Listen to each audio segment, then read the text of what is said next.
Amen. How many of you are happy to be here and excited about what the Father's doing in your life? Amen. You know, if I doubted if this was going to be a sent word or a life-changing service today, he sends you these reminders. Everything that could happen this week and even today was doing everything it could to get us off course, to keep us from being here. It was one thing after another. And it's amazing to me because the entire message is about being committed to what it is that Yahweh's shown you. We had vehicle troubles. Car just decided to just stop. So we didn't even know. Most people would use that as a reason, as an excuse. Can't make it to Shabbat. And yet we've been given a vision. We've been given something that we've said we're committed to this. So no matter what the issues, no matter what's happening, we're going to be here. We're going to do this. Amen.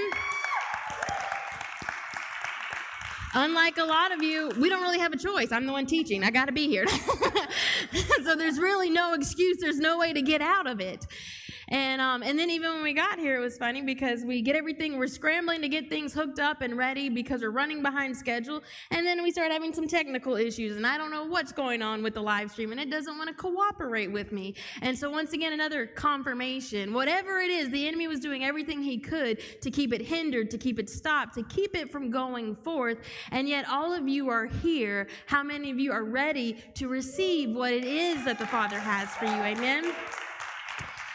And as Pastor John began to allude to, it was amazing to me because this week's Torah portion, it's re'eh, and it means to see, to understand, to behold something. And it's taken from Deuteronomy 11:26 through 16:17. But when I saw this Torah portion this year, for some reason, it just took on new meaning. You know, maybe it was because we tossed around the concept and the idea that the theme of this year was the year of vision. And so that was the whole theme going into Sukkot. And many people will think, well, you really missed it because it got canceled. And the event, the way you thought it was going to be, isn't happening. And yet that's not the case. Because how many of you realize that whenever Yahweh gives you that sent word or that message, it may not look like you thought it was going to look like, but it's still that sent word. And maybe our vision just has to be corrected and get in line with whatever he's saying it's supposed to look like. Amen? And so when we said that this was to be the year of vision, it's not just a theme for the festival of Sukkot, but every year the theme of Sukkot, we feel like it's something that is summing up everything that the entire year has led to. This sums up what this year, what the season we're in is all about. It's the year of vision. It's the year of re'eh. It's the year of being able to see, but not in the sense of being able to see physically with your eyes and go based off of what you can physically see, but being able to see beyond that. Being able to understand and receive a vision from Yahweh and stay committed and stay the course to the vision that he's given you. And I've got news for you. It is difficult. There's a cost involved. In fact, we're going to talk about the altar. What happens at the altar? Something has to die. And so you find when you're given a vision, there's going to be a cost to this vision. And now you can understand if you've ever started something, if you've ever been given a promise or a task, maybe you started out with a lot of people that were all excited about the same vision. And yet as time goes on and that vision continues to take more and it costs more and it's taking longer to see it to the end, you'll find that a lot of people that you started with, you look around, where'd they go? They're gone. Don't even know where they are. And so you'll find that not many are willing and able to carry that vision all the way till its completion. And yet I believe that's exactly what Yahweh is addressing in this Torah portion, and I believe that's what he's addressing for this season in our lives. Are you willing and capable and ready to carry the vision that he's given you all the way till the end? To not be seen and running to the right or to the left, but to stay the course. Amen? And it was amazing to me because when you look at this in the Hebrew, and I didn't even have this in the notes, but it has both the personal meaning when you see, you personally, the vision that you're given, but then in the very next use and the way the verbs are conjugated, it begins to deal with the corporate, plural meaning. In other words, you have to see for yourself. I can't see for you. I can't tell you what your vision is from Yahweh. I can't tell you the promises that he's given you. That's between you and him. But he's reminding all of Israel, even though you must see for yourself, your vision is going to affect the corporate body.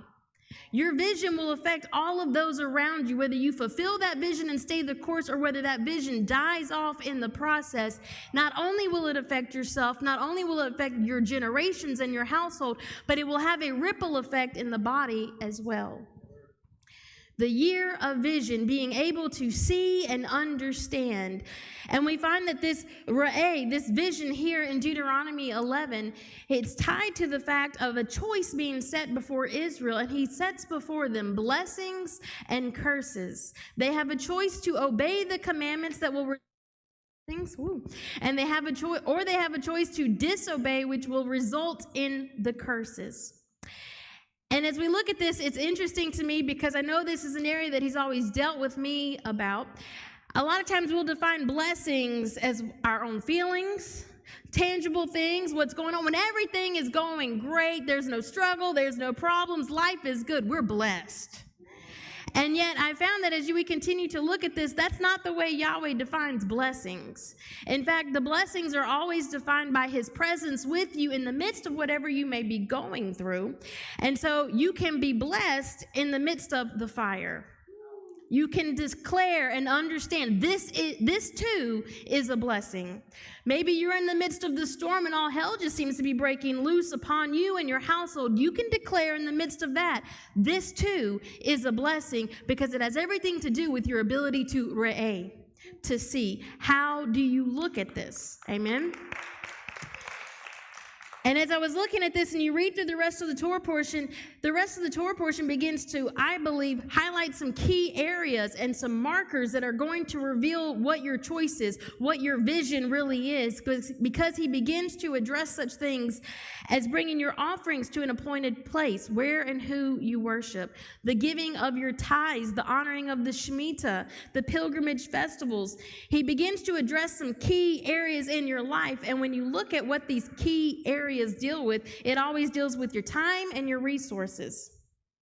If you're committed to the vision, how many of you realize your time and your resources will be committed to building that vision? And so he begins to give Israel some markers. If you're not committed in your time or your resources, if you're not willing to be obedient to this vision and the promises you've been given, then it becomes very evident that you don't truly see correctly. And so all of these become specific commandments that strategically begin to identify whom we serve, who has given us the vision, and what vision we're building. Now let's turn with me, if you have your scriptures, to Deuteronomy chapter 11, verse 26. We're just going to look at the beginning of this Torah portion, the first few verses. It says, "Behold, I set before you this day a blessing and a curse. A blessing if you obey the commandments of Yahweh your Elohim, which I command you this day, and a curse if you will not obey the commandments of Yahweh your Elohim, but turn aside out of the way which I command you this day to go after other gods which you have not known."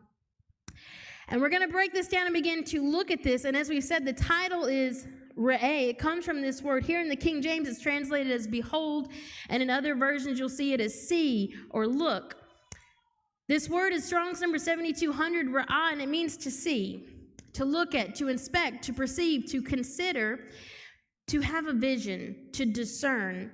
And when we read this in the English, it merely seems as if this term re'eh is just functioning as a word that's saying, hey, pay attention, which seems important. He's telling you to pay attention, but that's all we really get from this term. Yet in the Hebrew, we find there's multiple words that could be used to say, pay attention. And yet the word that he strategically uses here in this verse is ra'ah, and it deals with your ability to see and understand and to discern what you see. He's specifically addressing being given a vision from the Father, being given a promise, being given a task, something that you are being entrusted with. And when you look at this term ra'ah, you'll find that other words that stem off from this term, one of those is mareh. And it's used to describe a vision. But when you begin to study the Hebrew, see, in the English, we lose so much because we'll see the word vision throughout the scriptures, and we always think, oh, it's the same thing. They saw a prophetic vision. They were given a word from the Father. But there's multiple terms that are used in the Hebrew that convey a different sense, a different meaning to this vision. And this term that comes from ra'ah, the word mareh, Seen throughout the scriptures, when you compare it to the other words used for vision, ra'ah will always be used in the sense that it's describing a mature vision. And you'll find there's other words such as kazah and kazon that also mean vision, but those terms are always used at the beginning, the initial vision.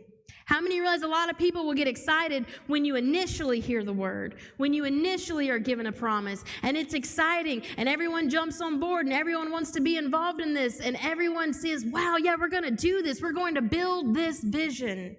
We're going to accomplish this task. And yet then when you find yourself like the children of Israel, you've been 40 years trying to see this vision through. And along the way, a lot of people begin to fall off because the excitement wears off, doesn't it?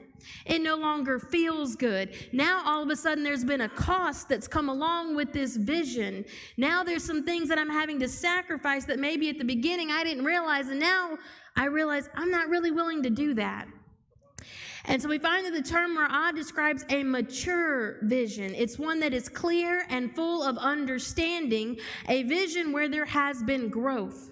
It is always used in the scriptures describing an instance where Yahweh is once again readdressing the initial vision that was given, but now there's been a waiting period. Now there's been a time where the word has been planted, but it has yet to produce fruit. And it's in that season of waiting for that vision to come to pass that he addresses it as the mareh, the ra'ah. A vision that has required sacrifice, a vision that now the individual, because they've walked this out daily, they now have a better understanding of what this looks like.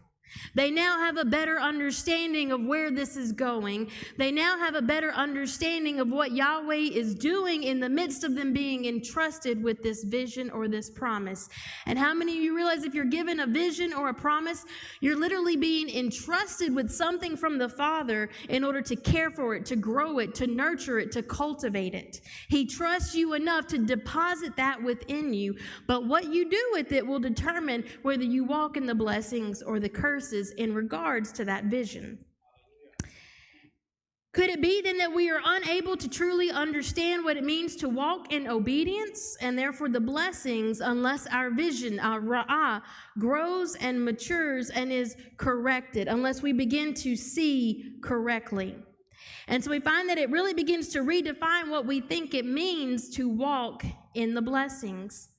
Because he's directly connecting our ability to see, our ability to mature in the vision and the promises that he's given us.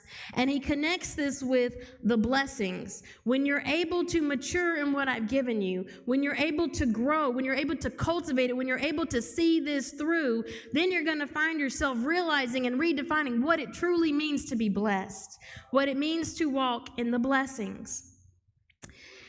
And so we have to ask the question, well, if there is need for correction, it indicates that at some point there's been a compromise that took place and we lost the ability, or we compromised the ability of what it meant to be able to see and understand, to have a mature vision. And it literally indicates that there's been some immaturity and some lack of growth and maybe some mishandling of the promises and the vision and the word that we've been given, correct? Because he's addressing this here. He's making sure, behold, pay attention. We've got to correct the vision. And when I began to look at this in Genesis chapter 3, verse 6, and if you want to know more all about Genesis 3, get David's book, The Serpent Seed. And when the woman saw, ra'ah, that the tree was good for food, and you can get the rest of the story in the book. Part of the rebellion in the garden included our ability to ra'ah. There was a compromising of the vision. There was a compromising of the ability to have a mature vision, to see it through, to carry it all the way to the end. This is compromised in the garden. The moment they began to listen to the words of the serpent. Who have you been listening to lately?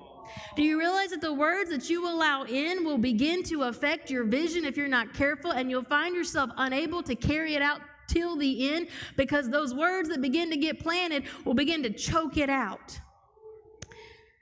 Genesis 3:5, the serpent makes a statement to Eve, for God doth know that in the day ye eat thereof, then your eyes shall be opened.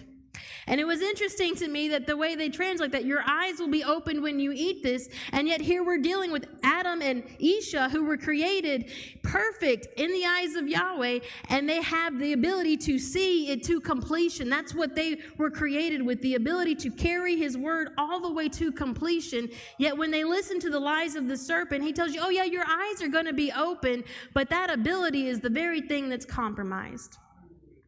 The word opened here, it's Strong's number 6491, pachah, and it means to open the eyes.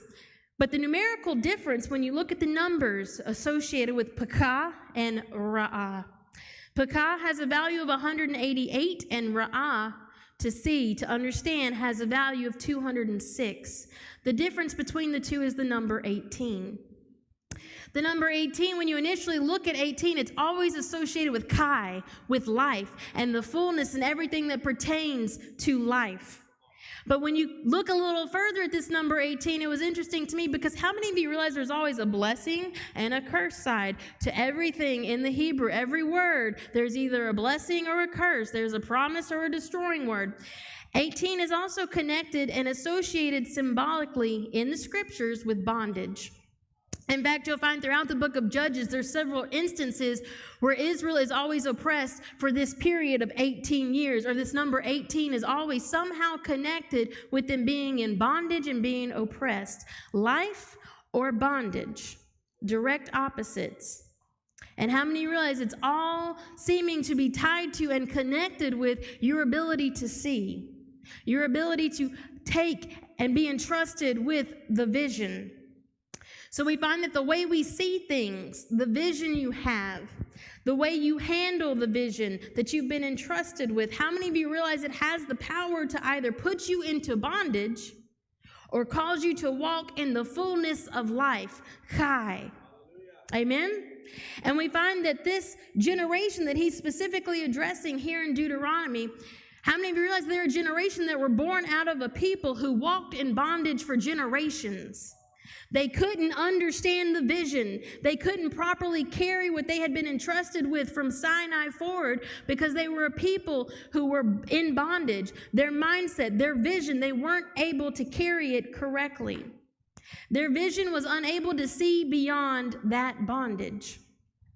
And now we find that it becomes obvious then that there's a need for this to be addressed and corrected before they enter into the land. This generation is now being tasked with, can they carry a mature vision? Can they see it through? Are they capable of being entrusted with the debar, with the word, with the promises that I'm attempting to deposit into them, or will they let it be cut off? We find that when that first generation saw the inheritance, because remember, they saw it. They sent spies into the promised land. They were told to search it out, to truly look at it, inspect it, understand what they were seeing. And we find that what should have been a blessing, because it was their inheritance, it was literally the Debar land. It was the word land. It was their inheritance. Everything Yahweh had promised them was being epitomized in this land when they went in and they began to seek and search out the land. And we find that what should have been a blessing was seen as a curse and bondage, and they come back and they bring an evil report because all they could see and all they could understand was from a slave bondage mentality and eyesight. And we find they were unable to stay the course and see the promises that they've been given come to pass because they couldn't carry it till the end. And now we find this next generation, they've experienced this 40 years of being sifted and tested in the midst of the wilderness, and now they're about to get a chance to see the Debar, to see the word, to see their inheritance, to see their promises. Will they be able to carry it till the end, or will they expose themselves as still operating in that slave mentality with the bondage mindset, and therefore it'll actually become a curse upon them instead of a blessing? And so now you can begin to understand, if Yahweh's attempting to deposit a word, a promise, a vision in your life that he's entrusting you with, the first order of business for you and I should be to begin to check this mindset, to check this vision, to make sure I'm not walking in that slave mentality, to make sure that I'm going to allow you to do whatever it takes to break that off of me so that I can walk it out to the fullness and carry this till the end. Amen? In Proverbs chapter 29, verse 18, the statement is made, and most are very familiar with this verse. It says, "Where there is no vision, the people perish. But he that keepeth the law, happy is he." And when I saw this, I was instantly reminded, my goodness, when we look back in Genesis chapter 3, the moment the vision of Adam and Isha was compromised, what happened? They perished. In the day that you eat of this, you shall surely die. They are perished. They were moved and separated from the presence of the living Elohim. And so not only do we find that their vision is changed, but now they see and interact with Yahweh and his presence differently than they did before, because now there's this different mentality, this bondage mindset that now causes them to see him different. Could something be taking place here that deals with restoring, growing, and cultivating the vision to Israel, lest they too find themselves separated from the presence? Which not only do we see this example with Adam and Eve, but we also see this example with that first generation that exits out of Egypt. Because they don't have the vision. There is no vision. Those people, that generation, perished. Let's look at this word for perish. It's Strong's number 6544, para. And when we see this in the English, immediately we think, well, it means that you die, you're destroyed, you're cut off. But the Hebrew word para means to let go, to let loose, to ignore, to let alone, or to unbind. In other words, when you don't choose to carry that vision, the response from Yahweh is then that you're let loose from that vision. You're no longer entrusted with that vision. You're no longer in charge of cultivating or carrying that promise and that vision. And now, just like the inheritance, it'll pass on to the next one to see, and waiting for someone that's capable and ready to do that. My goodness. Para is first seen in Exodus chapter 5, verse 4. It says, "And the king of Egypt said unto them, Wherefore do ye, Moses and Aaron, let, para, the people from their work? Get you unto your burdens." And anytime a Hebrew term is used, the first reference of that word, it begins to set the precedent. It defines this word. So when we see this term para first used here with the king of Egypt making this statement, para, it begins to define this term para as to be let loose or to be unbound from one's work, task, or deeds. And it's obvious when we look here in Exodus chapter 5 that was the blessed aspect of this, because obviously to be let loose from building Pharaoh's house is a positive thing. They should have never been over there building the vision of Pharaoh in the first place. And so the first thing that has to happen, they have to be let loose. They have to be unbound. They've been so connected and bound up with this. He now has to let go. He has to break that bind together. And yet the next time we see this term para, it's in Exodus chapter 32, verse 25. It says, "And when Moshe saw that the people were naked, para, for Aaron had made them naked, para, unto their shame among their enemies." Exodus 32 deals with the golden calf incident that took place at Mount Sinai directly after they were given the covenant and they heard the voice of Yahweh speak from the mountain. And so now we find at first the blessed aspect being let loose, being let go from something you never should have been bound to in the first place.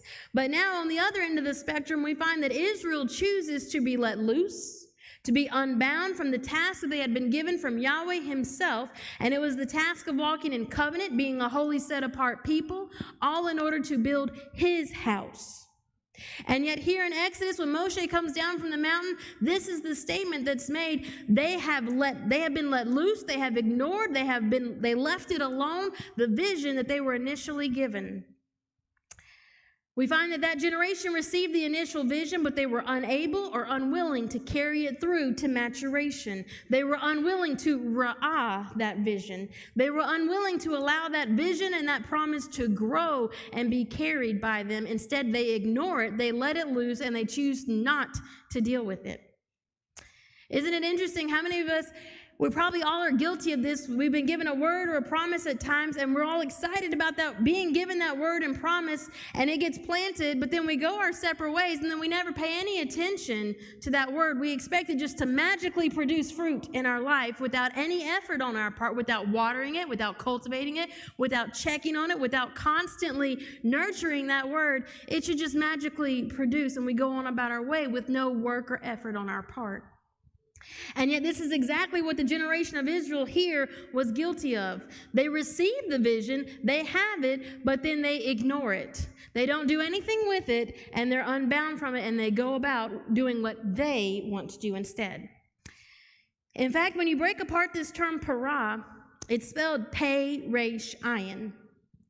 Pei resh forms the word par in Hebrew, and it's connected to the word fruit, but symbolically the fruit of the lips. The ayin on the end represents the eye, sight, or vision, what this entire portion and message is about. When broken apart, this term parah actually reveals that our words, the fruit of our lips, the par, have the potential to dictate and change the ayin, the vision, causing it to perish. And we find this becomes a significant connection because the numerical value of ra'ah, vision, to see, remember it equaled 206. 206 is the same value as the Hebrew word dabar, the words. Our words become an instrument in building and revealing the vision, or they become an instrument in tearing it down and changing it and compromising it.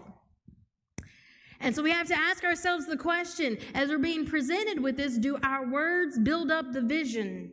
Do our words build up and shore up the promises that we've been given and entrusted with from Yahweh, or do our words dictate to it, therefore changing and compromising it and causing it to perish?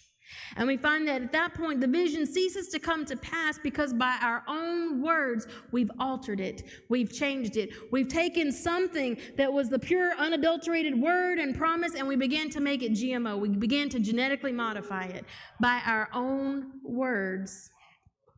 And so we find that Israel, they're being addressed with this. They're about to enter into the Debar land.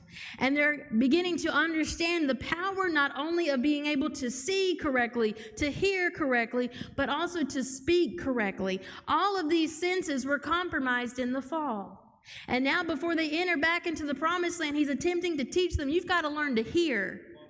In fact, the word to obey is connected to the word shema, to hear and be obedient. You've got to be able to ra'ah, you've got to be able to see correctly, and also you've got to be able to speak correctly. You've got to be able to speak forth the word in order to see this to fruition, in order to have and be able to carry that mature vision that's grown, that's been tested, and that's been proven. Now we can better understand this statement in Proverbs. When the people choose to be unbound, let loose from the vision, it doesn't mean that they were never given one. How many of you realize that a lot of times, I know I was guilty of this, when you read that verse in Proverbs, you just think, well, they never got a vision, and they perished because they never got a vision. How sad for those poor, pitiful people that never got a vision. And yet that's not what the Hebrew is inferring. They had a vision. They were given a vision. It was made plain to them, but they chose to be unbound and let loose from that vision. They chose to ignore that vision. And when they chose to ignore the vision, or when they chose to speak against it and alter it, the potential that was there would never come to pass or be made manifest in their life. It perishes. And yet he follows up this statement with the verse, or with the second part of this verse, and it says, but he that keepeth the law, happy is he. That word keepeth literally meaning to guard, to protect it, to watch it. He that keeps the vision, the ones that will guard that vision, to constantly keep their eyes on it, these will be the ones that will be known as happy. That word happy in Hebrew, it's Strong's number 835, it's asher. and it means happiness, but it also contains within that definition blessings. It literally means the one that is blessed. The one that will walk in the blessings is the one that will guard the vision. The one that will be happy, the one that will walk in the blessings and the promises that they've been given from Yahweh is the one that keeps their eyes straight ahead on the vision. Amen? In fact, this term asher comes from the root idea meaning to walk straight or upright. When we choose to honor the vision, when we choose to honor the promises, the instructions, the tasks that we've been given from Yahweh, and our steps are straight, constantly walking towards that, never wavering to the right or to the left. Oh, there was something shiny over here. Something tickled my ear over here, so now I'm going to run over here. I'm going to go do this. And yet the vision that we were initially given was right here. And yet we so often are guilty, but wait, this is over here, or wait, over here. And yet he's letting them know, if you'll continue straight, if you'll continue straight forward toward the vision, never wavering to the right or left, then you'll find yourself walking straight towards your blessings. You'll find yourself walking in the blessings. Amen? And so it totally begins to redefine, because a lot of times, as we said earlier, we define the blessings based upon our feelings. We define blessings on what feels good, when there's no struggle, when everything's going our way. This must be the blessings. And so when you hear a word that tickles your ears and makes your flesh feel good, then it must be the blessings. And yet you leave the path, which is the very definition of walking in the blessings. And so he's beginning to teach them and instruct them. Israel, don't be distracted by what you hear over here. Don't be distracted by what you see over here, because you're shamar. You're guarding the vision. Nothing's going to distract you from the vision. Amen? And it's those individuals that are able to see a mature vision, to understand what it truly means to walk in the blessings and to stay the course.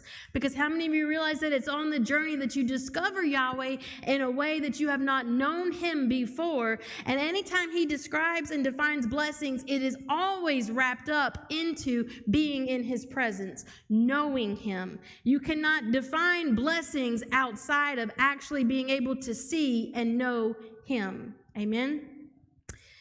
Now, looking further at this term, ra'ah, the same Hebrew letters, the resh, aleph, hey, also form the word arah, aleph, resh, hey. Strong's number 717, and it means to pluck, to reap. It can have the sense of to pluck or gather in order to eat. And we see this being connected here. It's the same letters that spell ra'ah, to have vision. And it seems that the Hebrew begins to reveal to us that to have vision means you will harvest, reap, gather unto yourself what or who you are able to see. In other words, your harvest, your inheritance, your blessings, what you actually see becoming manifest and evident in your life is going to be based upon what you have gathered, what you have been able to see. And so we have to ask ourselves, what have we been seeing lately? What kind of vision are we focused on? What kind of vision have we been so diligently guarding and not choosing to stray from? Because this is going to determine the type of harvest, what we gather unto ourselves. And so we find that if we're seeing from that slave bondage mentality, if this is the way we see things, if everything is being filtered through how our flesh feels, then it's letting you know the harvest you're going to have is going to be based on that. But if you can see beyond that, if you can moray, if you can carry a mature vision, my goodness, your harvest is going to look quite different in what you're gathering into yourself. Amen? In Genesis 15:5, I believe this same concept is being seen in the life of Abraham. It says, and he brought him forth abroad and said, look now toward heaven and tell the stars, if thou be able to number, to sephar, to declare, to relate, to rehearse them. And he said unto him, so shall thy seed be. What was Abraham charged with? He was charged with seeing and understanding the vision. He was charged with understanding that vision and then in turn beginning to declare and speak forth that vision, to speak it forth. Even when he didn't see it naturally happening in his life, he was still charged with speaking it forth, with declaring it, because he understood that the vision was bigger than just himself. The vision that Yahweh was showing him was dealing with directing the course of the entire household or nation for generations. And we find that Israel is being charged with the same task here. What you see will affect more than just yourself. Your ability to carry that vision will have an impact on the generations to come. In fact, I believe that the generation that's gathered here and is hearing these words, I believe they're being reminded. Abraham saw and understood this, and it's because Abraham declared this and stood faithful and carried this vision. You now are able to have an opportunity to come alongside and carry it as well. Amen? And as we continue to look at this term arah, to gather, to reap, it's also related to cognate words that mean to burn, to inflame, and to kindle. In fact, it's the root of the term Ariel, the hearth or the altar. And it was amazing to me because if you've not been hearing anything that Pastor John's been teaching on, he has taught consistently all about the altar, the significance of the altar, and the importance of knowing that you're at the right altar. Why is it important to be at the right altar? Because if you're, depending on which altar you're at, it's going to affect your vision. It's directly connected with the vision that you're entrusted with. Who are you meeting with at the altar? Altars are a doorway. They're an access point. They symbolize the place of communication and connection. And we find that, so whichever altar you're choosing to eat from, to fellowship at, to go to be intimate at, you'll find that that altar literally becomes that doorway that is going to cause a vision to be planted within you, and so you better make sure you're at the right altar. Could a deeper meaning to this statement be that Israel is having revealed to them that they have the choice of what they're going to be allowed to be made manifest, to enter through the door and into their lives? They have a choice of whether it's going to be blessings or curses, and it's all going to depend upon where that vision came from that they were entrusted with. And as I was looking at this, it was during worship when they were beginning to sing the song, I surrender. My goodness, what else happens at the altar? John hit the nail on the head. You have to surrender at the altar. Something has to die at the altar. And so we find that when he makes this connection, now you can begin to understand when you're entrusted with the vision, when you're entrusted with the promised word, something is going to have to die in order to see it through. And so then the question becomes, will it be the vision that dies? Or will it be the flesh? That bondage mentality, will it be the sacrifice of all that we are to see this through? Or will at the end of this, will we be able to look back and say, my goodness, it was the vision that died at that altar? Or was it me? I allowed myself, I offered up all that I was. My flesh was dealt with. I became a living sacrifice so that the vision could live and go forth in what Yahweh wanted and intended it to be. Amen? How many of you realize that once something crosses the threshold, altars, doorways, they're all symbolic. They're a threshold. When something crosses the threshold or enters the doorway, it's symbolic of entering into a covenant.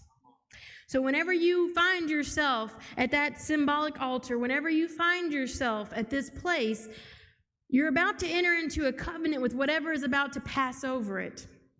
So you better make sure you're at the right one and you're receiving the right vision, because you're now about to be joined and in covenant with that vision, and you're going to begin to walk it out. How many of you realize that once words cross our lips, the word lips in Hebrew is safa, and it means lips, border, but it also represents a boundary line or a threshold. Once words cross our lips, a covenant is entered into with those words. So we have to ask ourselves, what vision, what promises do our words build up and choose to covenant with? Do our words reveal that we're choosing to covenant with something other than what Yahweh has entrusted us with, or do our words continually build up and once again say yes to the covenant again and again? It doesn't matter what I see. It doesn't matter what I feel. I'm shamar. I'm guarding the vision. Amen? And as I was looking at this, if you've read the Torah portion, there was one statement that seemed to constantly be repeated throughout the rest of the Torah portion. It constantly, once again, addressed Israel coming to the correct altar, but he begins to identify this correct altar as the place where the name of Yahweh is. In other words, your vision should be birthed from, if I can say that, your vision should be birthed from the place where you have experienced his name and who he is.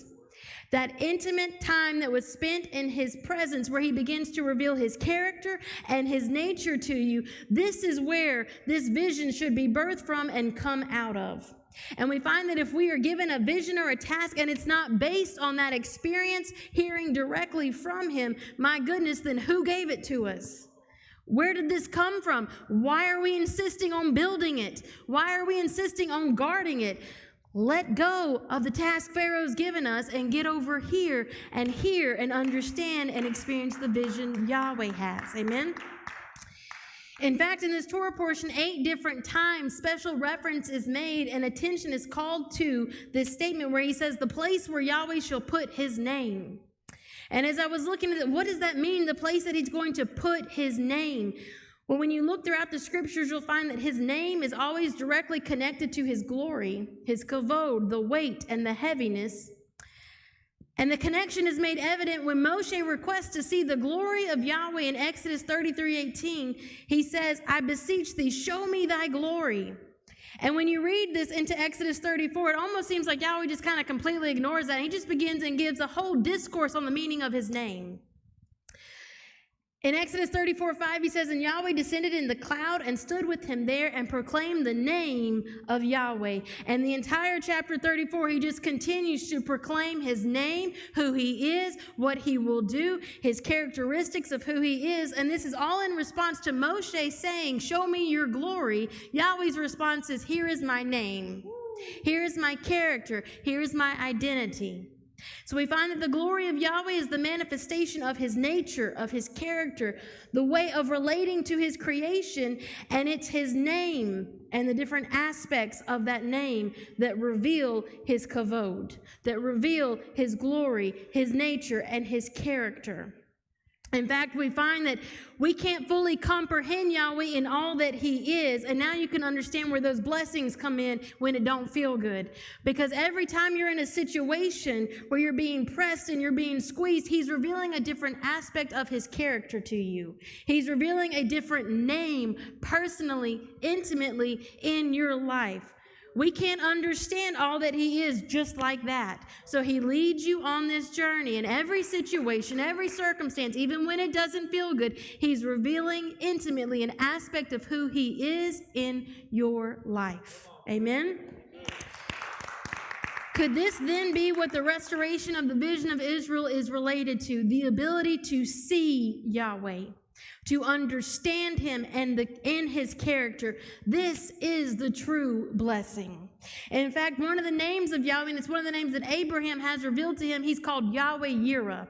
We've often translated as, Yahweh provides, but the root is Ra'ah, Yahweh sees. In other words, not only is it proclaiming, I'm the one that sees you. So when you come to the altar, this is who you're meeting with. I'm the one who sees you. And in turn, what does he expect from you? For you to see him. So many times we're in the midst of the pressing and the squeezing. What do we see? We only see the problem. We only see the pain. We only see the hurt. It doesn't feel good. I want out. This has got to be the curses. Where did I go wrong? You told me I could walk in the blessings. And yet he's reminding you, you still don't truly see me. Because in the midst of this, even if it's painful and uncomfortable, you should be able to see him working. Because there's an aspect of his character for anything that you might go through that you can call upon and guard and keep your eyes on that as you walk it through. Amen? There will be times when you walk out the vision that you're going to go through situations where it feels nothing like a blessing. I promise you. We've been there. You will go through situations where you will begin to question, did I really hear? Did I really see? Because this sure doesn't feel like a blessing, and this sure doesn't look like what you said. And yet he's letting you know it's about that maturation, that growth of the vision. He gives you the initial but you don't really understand all the steps that it's going to take to get there. How many realize that if he showed us all the steps it was going to take to get there, most of us would never start? Amen? And yet we find this is what he's reminding you. As you're walking this out, as you're going to mature and grow this vision, yes, there's going to be times where it's not going to feel good. But it's in these seasons that you're going to learn to walk in that intimate walk, and you're going to see a different aspect of the character of Yahweh. And if you stay the course.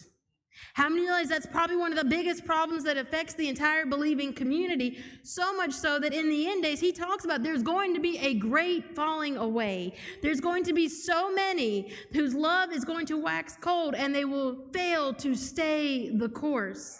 But if you stay the course, then you're going to see the tangible blessings as well when that vision is finally produced and matured to its fullness. Amen?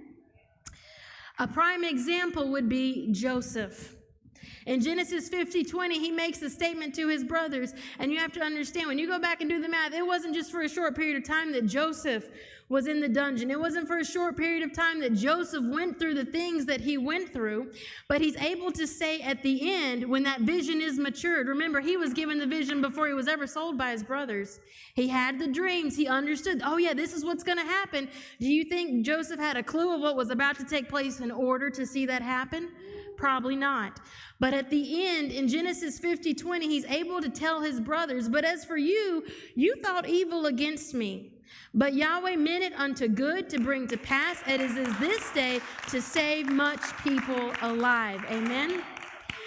You may be going through something right now that others, the enemy, people around you may intend for it to be evil against you. But if you've been given a vision, if you've been given a promise, if you'll stay the course and guard that vision, there will come a day when you'll be able to declare that Yahweh has brought it to pass for the good.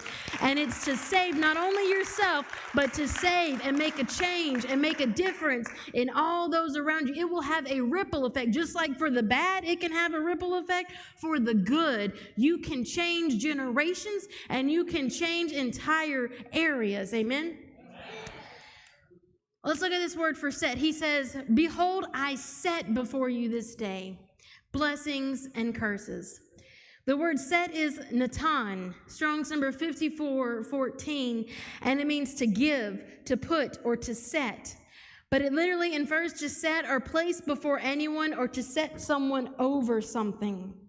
It seems to convey that Israel is being given a measure of responsibility that perhaps they have not been operating in prior to this.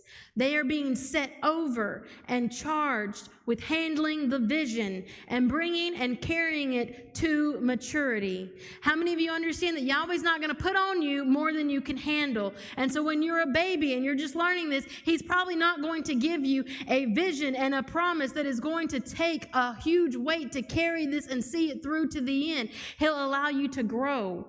He'll allow you to mature a little bit. And then when it seems like maybe you're capable, maybe it's time, maybe you're no longer in the baby stages, but now you can be entrusted with handling kingdom business.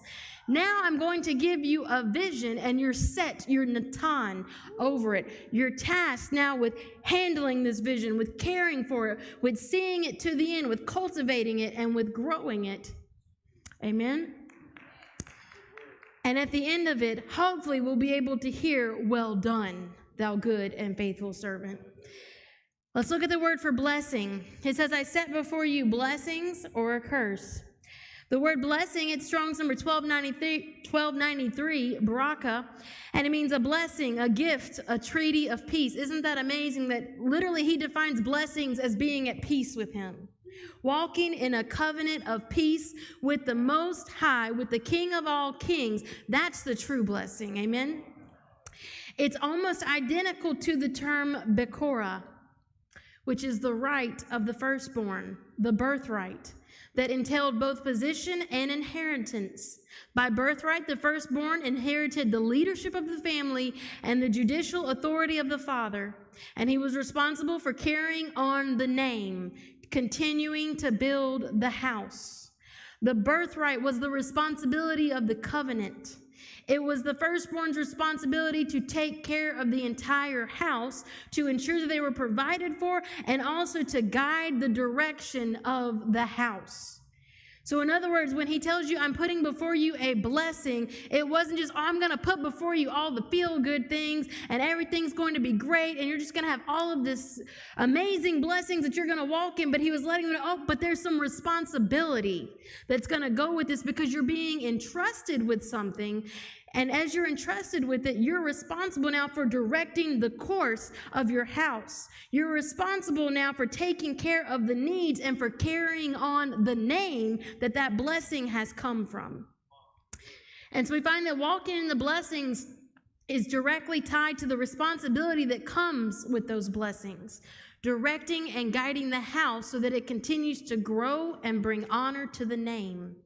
How many of you realize that we truly can't bring honor to his name unless we've experienced what that name means in our lives? Hence the reason the blessings are always intricately woven together with knowing and walking with Yahweh, with having his presence go with you, because part of that blessing is literally you're carrying on his name. You're representing his name as you go forward, and you're building his house with what he's entrusted you with to do. Amen? On the opposite end of this, we find that he also says, I also set before you a curse. The word curse, it's Strong's number 7045, kelala, and it means curse, vilification. It comes from the root kalal, and it means to be slight, to be light, to be of little account, to be insignificant, to treat with contempt or dishonor, and to be diminished.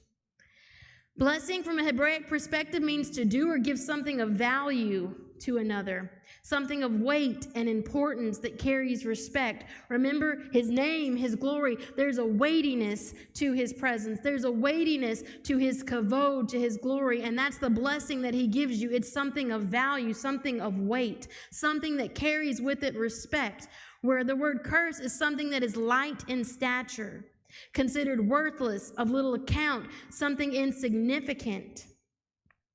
Could it be that the blessings are a direct result of Israel giving weight, respect, and value to the vision that they've been entrusted with, respecting and carrying on his name? And the curses are a direct result of them seeing that vision of little account, insignificant, treated with dishonor, and diminished, and they never attain what Yahweh intended for them, and therefore, that's the true curse. They never get to hear, well done, because they never carried it through to the end. And it's amazing to me because the word curse, the two-letter root, the kuf lamed, is literally the word for voice. By the words that we speak, we will either invite and invoke the blessings of his presence because he inhabits the praises of Israel, or by our voice and our words, we will invoke the curses because our words will reveal what our heart really thinks about the vision that he's entrusted us with. It will reveal if we feel that it is worthy of respect and honor, if we're going to carry it till the end, or our words will reveal if we feel dishonor towards it, considered insignificant, treated with contempt and dishonor, and it becomes diminished in our life, and it's not guarded, not honored, not given the weight and the room it deserves in our life.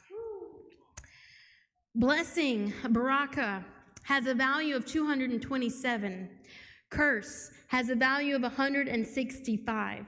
The difference between the two is the number 62, which is the value of the word bin. And it means to understand, to discern.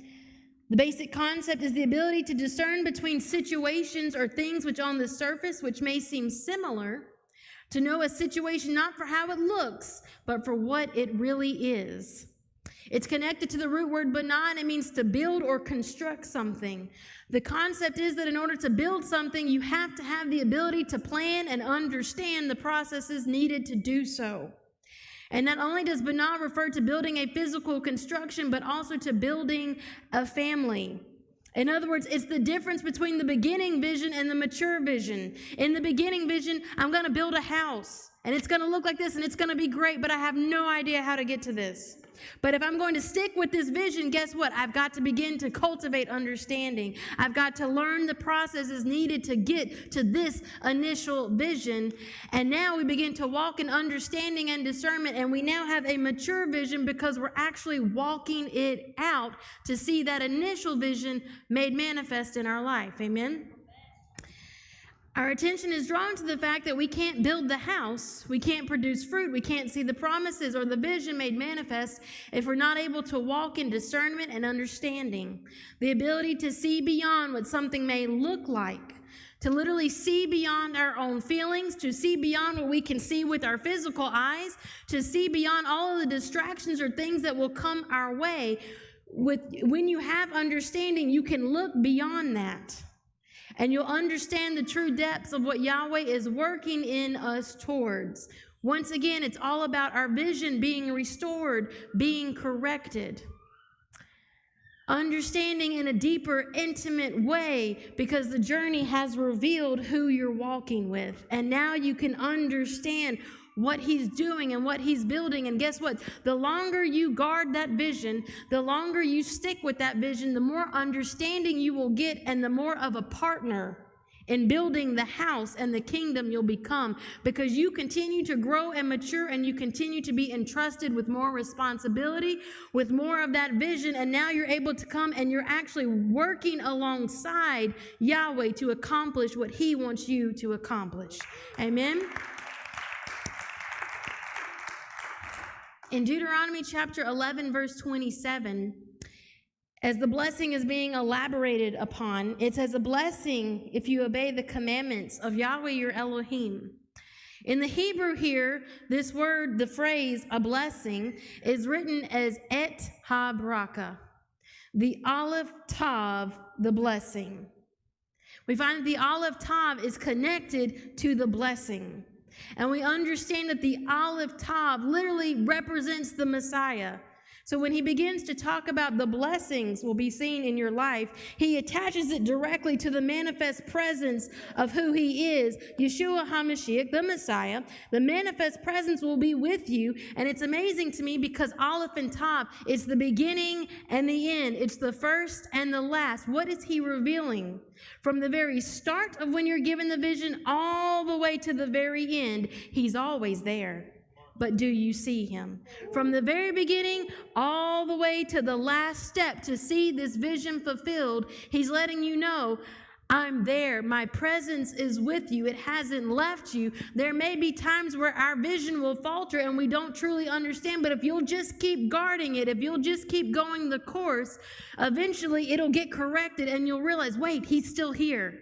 We're working this together. We're walking this out together. You're not alone. It's a chance to experience the fullness of who he is, every aspect of his character, from the Aleph to the Tav. Everything about who he is, every identity, every aspect, every character of who and what he is. When you stick with him from the beginning to the end, this is what that journey is about. He's revealing all of it one step of the way. Each step, a different character, a different nature, a different aspect of who he is being revealed. Amen. Ephesians 3:19 says, and to know the love of Messiah, which passeth knowledge, that ye might be filled with all the fullness of Elohim. From the Aleph to the top, the fullness of all the blessings, the fullness of who he is. This is what he's giving to you. In Habakkuk 2, verses 2 through 3, whenever you begin to talk about having a prophetic vision, being entrusted with something, this is a verse that always will come into play. In Habakkuk 2, it says, and Yahweh answered me and said, write the vision and make it plain upon the tables, that he may run that readeth it. For the vision is yet for an appointed time, but at the end it shall speak and not lie. Though it tarry, wait for it, because it will surely come, it will not tarry. The word wait, we're told to wait for the vision. And many of us, this is the point that we're at. We've been given a promise. We've been given a vision. And maybe it's been a long season, and we've been waiting, and we've been waiting, and we've been waiting, and guess what? The longer you have to wait, the harder it is to guard that vision, isn't it?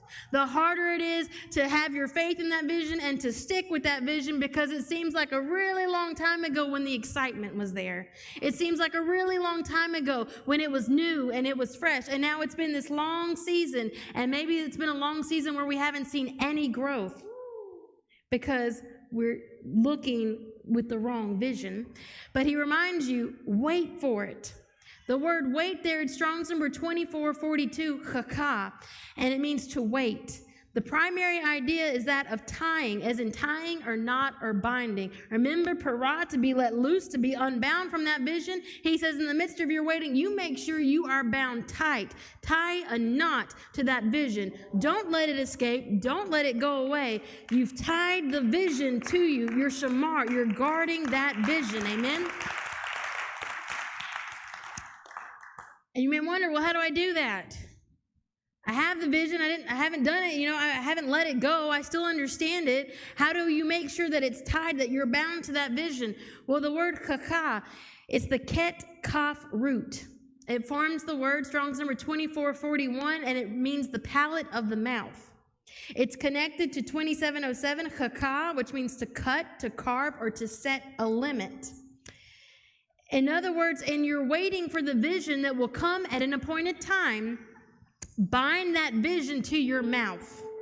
Let your words continue to declare it forth with the understanding that your words have been given. They have natan. They have been entrusted with the responsibility of carving, shaping, and forming that vision and that promise.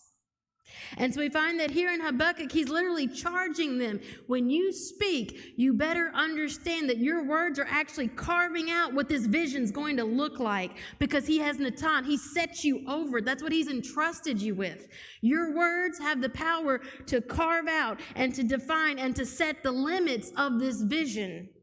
And so you better make sure that you're at the right altar, hearing the right words, so that then what you speak becomes what he's speaking, and then you'll see it to fullness, to fruition. Amen?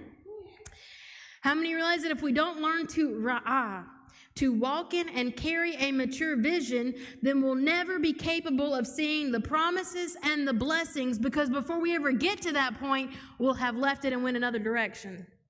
And then someone else will be raised up, and they'll be the ones that continue it, and then they get the promises and they get the blessings because they were willing to see it to the end. But the one that maybe started initially, if they didn't carry it to the end, you'll find that they'll have went a different direction when the blessing finally is ready to be harvested, because you will gather, you will harvest what you are able to see. Many are willing to jump on board at the beginning, the initial excitement. But we find the line is drawn in the sand when it comes time to see, to to mature the vision, to be committed to that vision, because there will come a point on the journey when it's not going to feel good anymore. There will come a point on the journey when it's going to seem like all hell has broken loose on you and you're walking in anything but the blessings. And yet you have to understand, I don't go by my feelings. I don't go by what I can see with my natural eyes. I've been given a mature vision that I'm going to guard and see it till the end. And in that instance, if you'll continue to speak it forth, even when from the natural it doesn't look like it's coming, in Habakkuk he gives us a promise. Wait for it. It will not tarry. There is an appointed time, an appointed season of when it's going to manifest, and it's no accident that that word is moed. The season of the appointed times, the festivals, the Shabbat, all of these will become indicators, markers on how committed you are to that vision. Because there's going to come an appointed time, an appointed moment, a season, a divine appointment where that vision, that blessing is going to come to fruition for those that were willing to wait for it. And they understood it was not tarrying. It had an appointed season, a level that it had to grow to before it could finally come forth and produce fruit. The mature believer that is able to see the mature vision will be the one that's able to harvest, glean, and eat from that blessing and eat from that promise. Amen. Shabbat shalom. Man.